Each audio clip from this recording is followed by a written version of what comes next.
South Africa slip on their chase of 301. Lose the first ODI against Sri Lanka despite half centuries from Aiden Markram and Rassie van der Dussen. It is a performance that I think was very underwhelming overall. And if I'm going to have a look at it and every single individual performance, there aren't many performances that I can really put my hands up and say that that there was anything to run home about when it comes to South Africa. I think it was a very underwhelming bowling performance, not the best bowling performance from South Africa. I think that our seamers never really came to the party, but we saw that it's the spinners that obviously are going to be the guys that maybe get the wickets and maybe get the breakthroughs. Sri Lanka batted very well. They played some good cricket. South Africa obviously had to chase 301 was the target. After Sri Lanka scored 300 for 9. And ultimately the chase was very underwhelming. I don't really necessarily feel that we came to the party with a chase other than Aiden Markram putting on a magnificent performance. Rassie van der Dussen putting in an amazing performance. But the other guys around them that really needed to step up and put in a very good performance and really chase the total, they are the ones that are to blame about this, because 300 shouldn't have been such a crazy total to expect us to chase down. I feel that South Africa let themselves down in the chase. I think Heinrich Klaasen could have done better. I think that someone like Andile Pechlekwayo could have done better. Why someone like Dwayne Pretorius wasn't selected in the side baffles me. It's really crazy that he wasn't. So we're going to be speaking about this today. I'm going to get as many guests on as possible who are available currently, because the women's game is now on as well. So some of our guys obviously have to cover that too. But thanks for everybody for tuning in. Let's get straight into this review. I'm not really excited to talk about it, but it needs to be spoken about. And we need to go through what went wrong with South Africa. That's something that we really need to get into. So all of that next.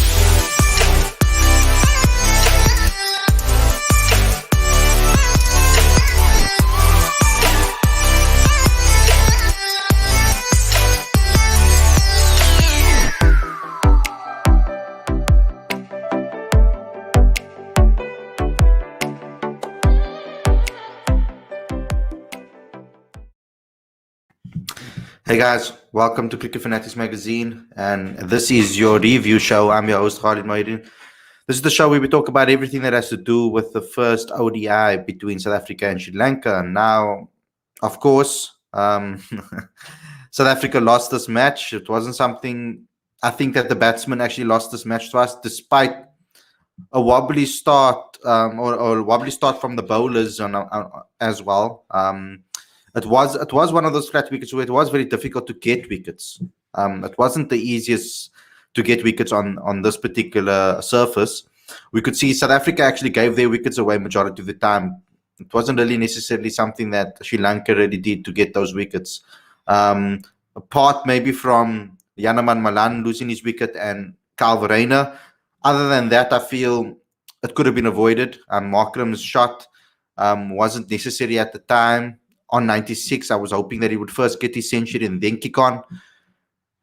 I understand that Rassie tried to push it a little bit because he knew he needed to up the run rate. I don't know what Klaasen's philosophy or mindset was or approach was in this particular match. But let me get your thoughts, Werner. What is your thoughts about this performance, first and foremost? It's obviously disappointing to lose. I thought we were right in it with Markram and Bavuma going well. But I always knew if he lost a couple of wickets there, it was going to be tough. New guys coming in. It's not easy coming in against the spinners, even if the pitch wasn't that bad. It wasn't turning much, but it wasn't particularly quick. So it wasn't easy to get yourself in. And you saw that with Rassie really starting slowly again. He was 15 or 31 bowls. And I think that's something that really we need to address. He batted very well, he caught up well, but you never really get those balls back. You can get your strike rate back up to 100 or over 100, but that 10, 15 balls, you never really get that back. So I think that's something he needs to work on. But I think letting them get over 300 was the main issue for me. Seeing that no score of over 300 has been chased in day-night games in Sri Lanka, and we have never chased over 300 in Asia before, like never before. And we've only chased over 300 successfully. The last time was in 2016. So it was always going to be an uphill battle. But yeah, Markram looked very good. It was nice to finally see him striking the right tempo. He looked very composed against spinners. He regularly got off strike. He got the boundaries when he needed it. But yeah, disappointing that he then went and threw it away when he was set. And the Bavuma injury really didn't help.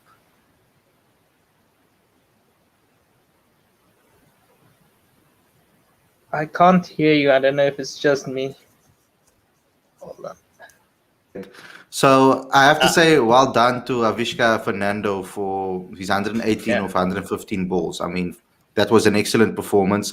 I think Dhananjaya De Silva was one of my favorite players. He was unlucky to go out and lose his wicket at that point. He's been doing this quite often, actually. I've seen him do it, throwing his wicket away before half century. But then again, Lanka, excellent 72 from him as well. So they batted well at the right moments, and I think that's where South Africa failed. I don't think we went and pushed at the right moments. Choked in the end is what Harshit Singh says in the comments, and it kind of felt like that. I mean, even towards the end, when what gets under my skin the most is when an inform or specialist batsman rotates the strike with someone that's new and gives the strike to someone that shouldn't be a specialist batsman. That gets under my skin the most. And that's what I saw from Heinrich Klaasen. Now, this is not an agenda against Heinrich Klaasen. I just feel that at this particular time, with the experience that he has in ODI cricket, that he should have done a little better.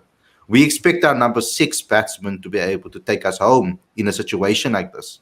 I mean, South Africa were in a situation that was the same as Sri Lanka at the point. Before Rassie van der Dussen lost his wicket, in that over at least, we were at the stage when Kyle Verreynne was at the crease at 210 for 3 with 10 overs left. At the same stage, Sri Lanka were at the same score. So I was expecting those guys, especially Kyle Verreynne, to kick on. Unfortunately, he lost his wicket as well, and I need to give him.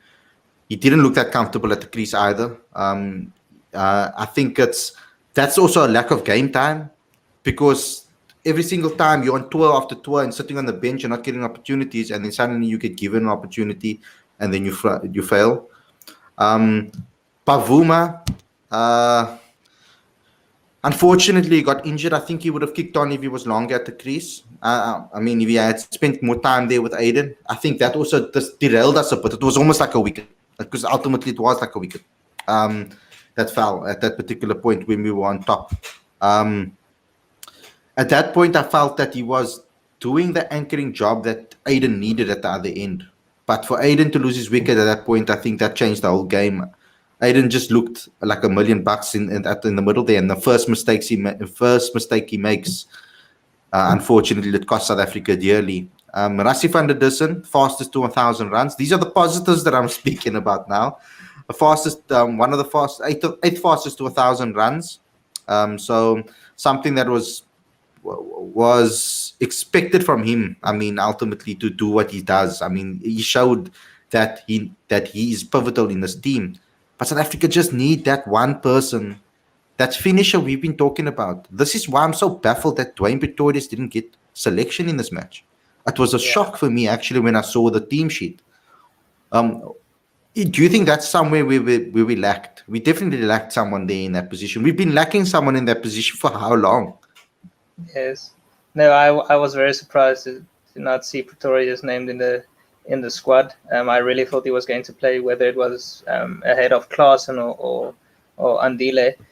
I really expected him to play after such a long time, and they had an interview with him, and we were all sitting here discussing before the game, and maybe he's the one we needed to put that extra impetus in the middle overs, and he can bowl his cutters on this type of wicket. It will be ideal, and then he doesn't get picked. So it was a strange one. I think we probably missed Miller in this game.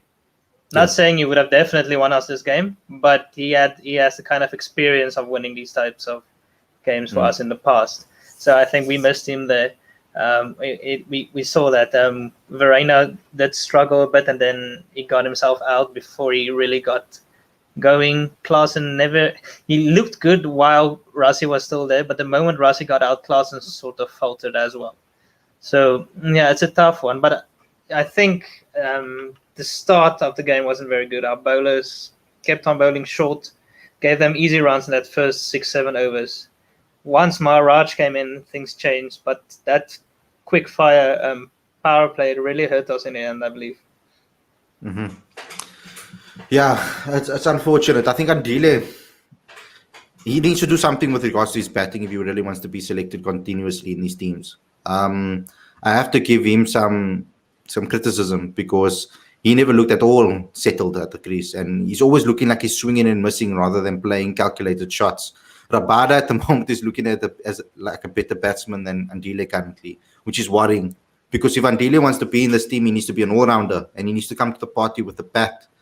And I think that is, I don't understand the omittance of Dwayne Pretorius, because the only time I think that Dwayne sits out is if they pick another spinner, as another spinning all-rounder. That's the only time I see him as an option to leave out of the game.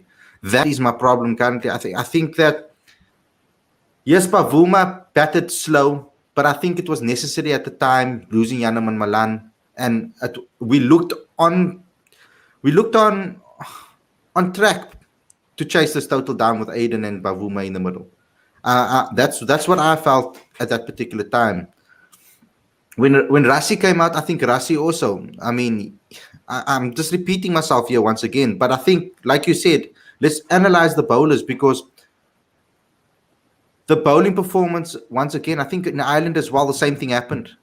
Where our bowlers didn't come to the party, and then we ended up losing a match when we weren't supposed to lose a match, ultimately. Where everybody thought we were going to clean sweep Ireland, and unfortunately that didn't happen.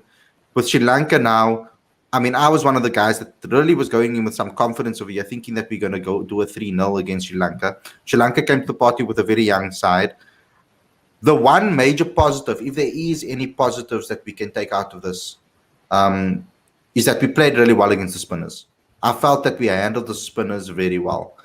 I think the reverse sweeps, the sweeping, the attacking mindset that we had against the spinners was pretty decent. I can't really fault it too much, other than our younger guys that we know struggle against spin. We went into this game fearing spin, and that is the problem. But yeah, I really think they need to identify what Antile's role is in the team, because bowling-wise as well, if he's not in the team for his bowling, I mean, only bowling 5 overs in the match. If he's not in his team for the bowling, then what is he in the team for? That's what I really need to know. And that's what we need to get answers from Bob Boucher when it comes to that. Because I don't think this is a race situation when it comes to picking Andile Peklikwayo, because the Black African quota is there. We've already hit it with regards to KG and Temba Bavuma. So it's not about picking Black African players. That's not the reason why they're doing that. So people just need to understand that the quota for Black African players is only 2 in the national setup.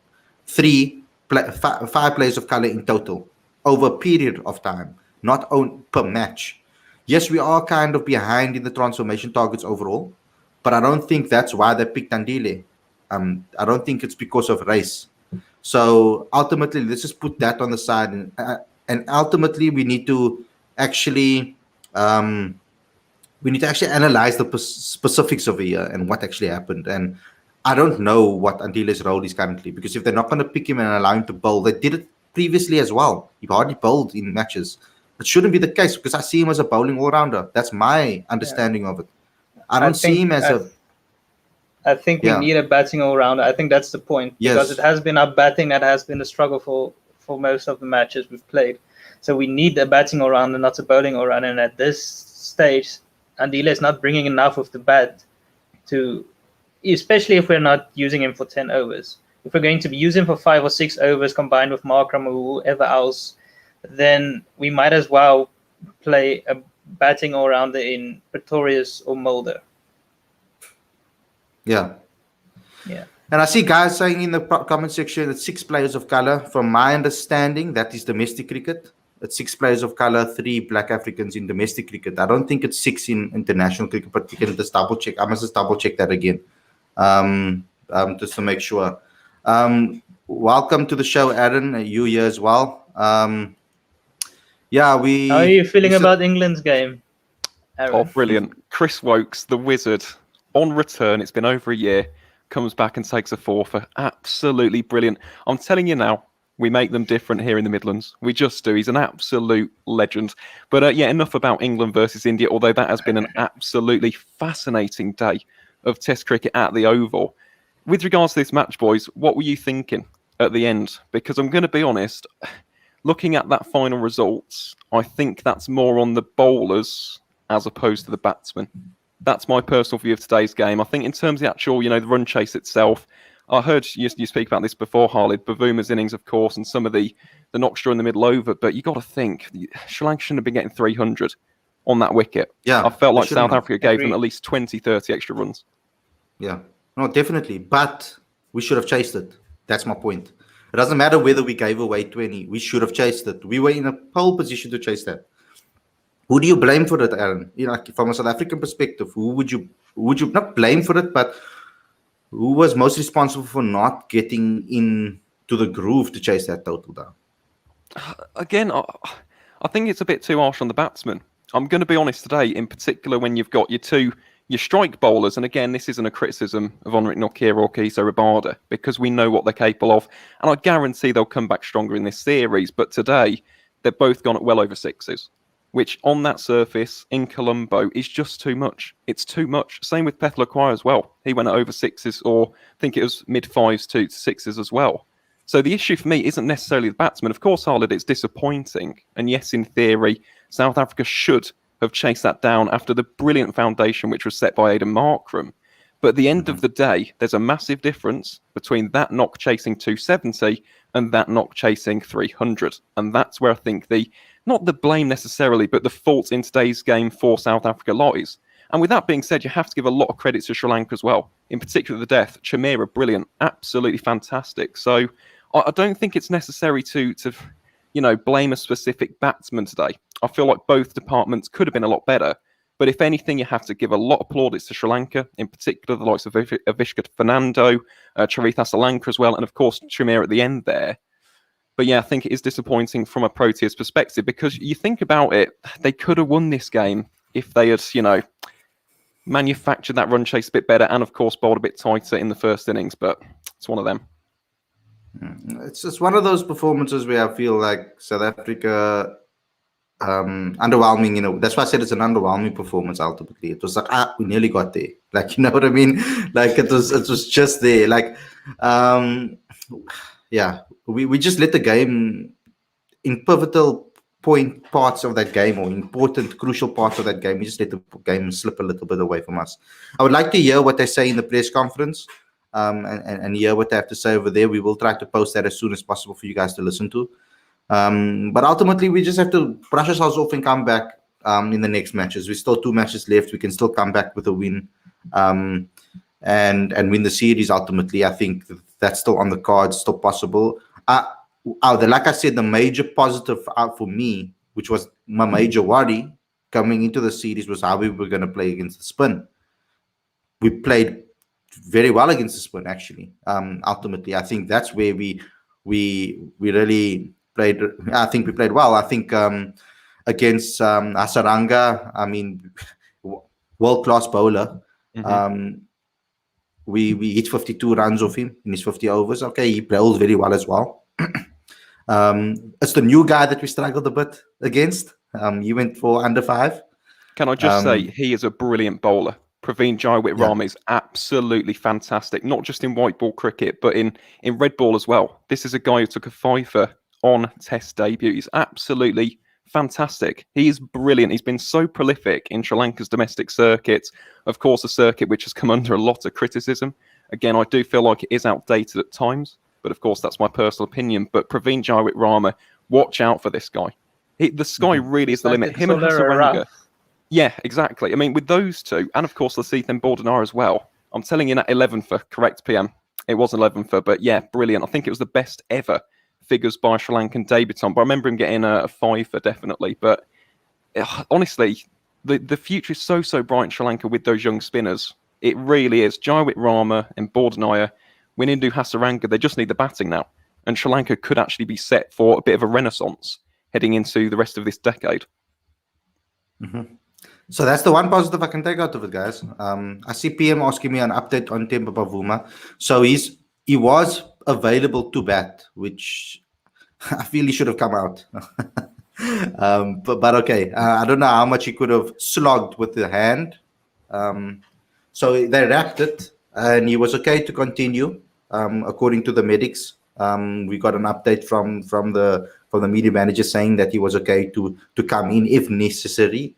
But I don't think he was in the condition to slog and go for massive boundaries. I think he would have been.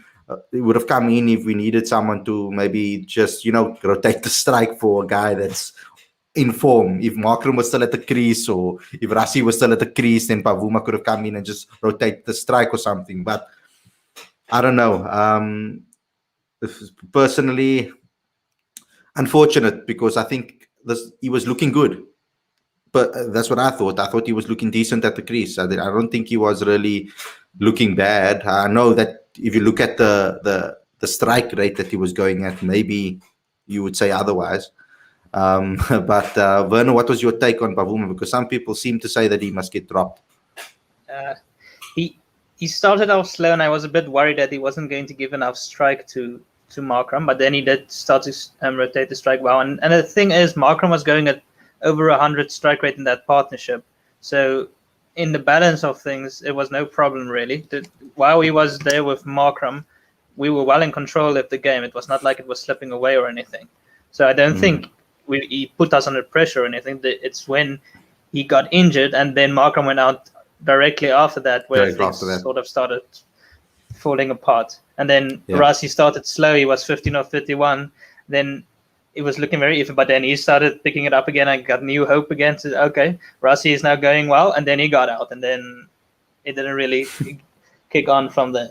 So we were in it for most of the chase. So it was disappointing to not see it through, but I do agree with Aaron. I think it was mainly our bowlers who lost us this game. That opening 7 overs where we gave them easy boundaries, and then at the back end, our death bowling is still not figured out. We're still bowling full tosses. I think Nokia was lucky with at least one of those not being called a no ball. The one that went for 6. Rabada bowling 5 wides down the leg side. Those type of things. In games where you only lose by 14 runs, literally those 2 balls can make the difference. So we need to tighten up at the end. I think the fact that Langeveld is not there is also not helping. Someone saying Tishan, saying Langeveld out. He wasn't even there. I mean, come on.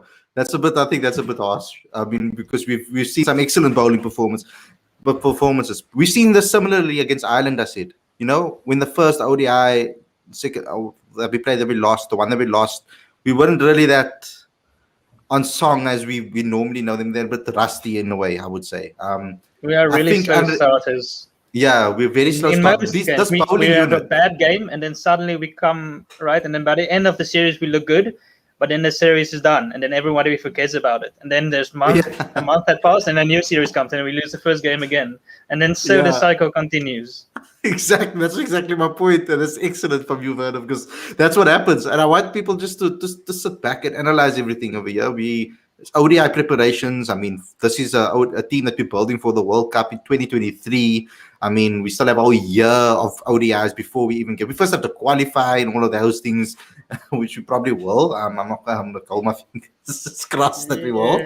But we need to win these next 2 games. But we need to win these next 2 games, of course. And we got a whole year of ODI still to play before the next World Cup. So My thing is, I'm trying to identify guys that are putting up their hands in pressure situations because mentally, we need guys that are on that mental block. I'm thinking of the end game. South Africa have really struggled being good in the end game. I mean, my father actually told me about the book about the end game in chess. That's very popular. Maybe they should all read the book because it's something that we struggle in. It's those pressure moments where we need to kick on and really take ourselves over the line. That's when we struggle and we tend to do weird things. Like I mentioned it again, Heinrich Klaassen rotating the strike when he's the in batsman. When you have Peklakwayo and you have KG on the other end, I just want to see a different mentality. Even if you didn't think you were going to get yourself over the line, even if you thought the game was lost already, just show the intent that your mentality is right, that you're going to be brave enough to take that moments and do things with that moments. Now, like you look at an athlete like, and I'm going to mention this and Aaron's going to roll his eyes, but you look at an athlete like Cristiano Ronaldo last night, right? He missed the penalty opening up. The game goes on, Ireland scores. They go into the last couple of 5-10 minutes of the game, 2 crucial headers to win the game. Winning mentality. He's done it many occasions in crucial games for all the teams that he's played for. That's the type of mental toughness that I think South Africa lacks. We lack that. Fine. That's why we always dropping World Cups, people would say. Almost like we choke. That's why it's a thing with South Africa for a reason. They need to work on that mentality because it's not an ability thing. It's a mentality thing. That's the problem, I think, currently. I don't know. What's your thoughts on that? Yeah, to be honest, I'd agree with that. But of course, that is part and parcel of cricket, isn't it? It's that ability to almost absorb that pressure and produce in pressure situations. And I feel like with South Africa, the history doesn't help. All of those, well, they are failures. Let's face it, South Africa should have won an ICC Cricket World Cup since 1992, considering the amount of cricketers that South Africa has produced, legends of the game. But when you have all of that history, you have that label, that tagline of you are the chokers, which, to be honest, I don't like. I genuinely don't like that as someone who's, a fan of the Proteas. But when you have that behind you, it does play a part. Of course it does. You think of the moments which have come before you. You think of what could happen in that game. And as soon as that cloud of doubts enters your mind, again, the pressure ramps up. So, of course, Khalid, it's easy for us to say, isn't it? Because we aren't in those situations. We're watching this as fans. Yeah. We're watching this from an outsider's perspective. But I do agree. When you look at this South Africa side, even now, we know what they're capable of in domestic cricket. We see these guys perform week in, week out. We see it in the IPL, for example, as well, with the likes of Rabada, Nokia. But when it comes to the international stage, the biggest stage of all in this wonderful game, it is about absorbing that pressure. It is about producing the vital moments in a game. And that is something which South Africa have lacked, to be honest, for years. And again, I don't think there's an easy fix. It's not a case of bringing in personnel because they've brought in loads of personnel over the years. It is about shifting that mentality. But this is going to be a hard tagline to shift for a lot of these players. Yeah, I think we've about said it all for this particular episode. Can I just add one more thing? If it's going to be about England. It's not about England, actually. It's about Sri Lanka. I'm joking. Because I'm here in my Sri Lanka shirt. I wanted to mention one person in particular, and that is, of course, Avishka Fernando. What a fantastic innings. Yeah. What a brilliant innings. I've been waiting for this for absolutely ages. I think back to the 2019 World Cup, and he produced that brilliant century up at the Riverside in Durham. And for years, I banged on about this guy, saying he's so talented. He racks up runs for fun for Colombo in Sri Lanka's domestic scene. He's the next big thing for Sri Lanka. And he's got starts. He's got a lot of starts, the 30, the 40, even some 50-plus innings. And he's had some pretty poor innings as well. But to see him, really kick on today and produce what is basically a match-winning performance on a not ridiculously tough surface, but a relatively difficult one by other pitch standards. Brilliant. Absolutely brilliant. So for Avishka Fernando, he's put a nice big smile on my face. Again, proving me right, which is nice for once when it comes to young talent. But honestly, he's a serious batsman. It is literally just a case with him of converting. It's a little bit like with Markram for South Africa. We know they've got immense talents. They've got absolute bag loads of quality. But it's about producing these big innings consistently. And hopefully, fingers crossed, for the Lions, this can be a kickstart, a catalyst for Avishka Fernando. Yeah. Someone's asking over here if Bavuma's ruled out, who would be the captain. It'll probably be Andre Klaassen, seeing that he's Yeah, been captain Klaassen. in the past. Unfortunately, I would like to see. I mean, I would like to see Rassie van der Dussen maybe take it, or someone like Aiden Markham take it. But I Or think Jonathan Aiden. I think Aiden needs to. I'm gonna mute this guy. I think Aiden. I think Aiden is a guy that needs to get some runs on the board first, man. Like get himself into the ODI side for sure to be Quinton de Kock's opening partner first. I think until that happens, until he gets that century and he gets a couple of half centuries under his belt and gets some form, I don't want to put the captaincy pressure on him as well. Because I think I value him as a cricketer and as a batsman for us too much to risk that. So at the moment, I feel, Klaassen is Pouch's favorite for captain, as we've seen from previous games. So I think I'm not saying that's who I would pick, guys. So don't come and run at me and shout at me, because it's not me that is picking that. I wouldn't pick him as the captain. Who would you pick? Because, like I said, I would pick Rassie van der Dussen right now for captain. If I had to pick someone as vice. Rassie's his form is good. He's respected. He understands the mindset of what South Africa is about. With regards to everything culturally with the team, people look up to him. He's a really nice guy as well. He understands the mentality. You can see how much it hurts to him when he loses his wicket. All of those things are important to me. All of those things. And he takes the pressure when the pressure is there. He takes hold of it and he says, I'm going to take the charge over here. And yes, he might lose his wicket in those occasions. And yes, he might bat a little slow at sometimes. But he's willing to sacrifice to get the team over the line. And that's what I like to see in a captain. So yeah, that would be my pick right now, because I don't want to put pressure on, because Aiden's one of my favorite players. Everybody knows that. And I don't want to put that pressure on Aiden right now in the ODI arena. I think maybe Test arena. I think he's at the stage where he's diving into that I could say how can I say this now properly without messing this up? But he's kind of diving into that consistency and finding his game currently in Test cricket. He's just getting there. Like Pakistan was an excellent turnaround for him. I think his confidence against spin is growing. And for me, the future is Aiden. Definitely. Like 100%. Like if Aiden can find form before the 2023 World Cup, I would want